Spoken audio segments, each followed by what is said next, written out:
சாம்பார் வைக்கட்டுமா அப்படின்னு சொல்லி கேட்டாலே, என்னுடைய பிள்ளைங்க சாம்பாரா அப்படின்னு சொல்லி எழுப்பாங்க. அதனால வேண்டவே வேண்டாம் அப்படின்னு சொல்லிட்டு, சரி பன்னீர் பிரியாணி செஞ்சிடலாம் அப்படிங்கிறதுனால தான் எல்லாமே ரெடி பண்ணிட்டுருந்தேன்.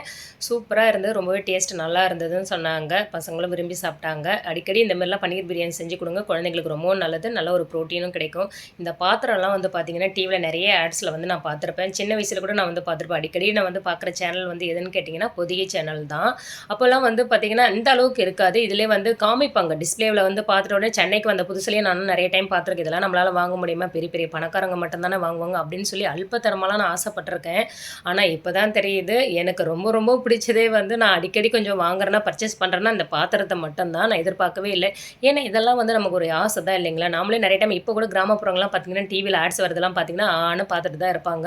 இது எல்லாமே மறக்க முடியாத ஒரு தருணம் தான் நான் சொல்லுவேன். நம்மளாலயும் வாங்க முடியுதே அப்படின்னு நெனச்சு நான் இப்ப ரொம்பவே சந்தோஷப்பட்டுக்கிட்டேன். இதுக்கு எல்லாத்துக்குமே என்ன காரணம்? பணம் தான் முக்கியம் இல்லைங்களா?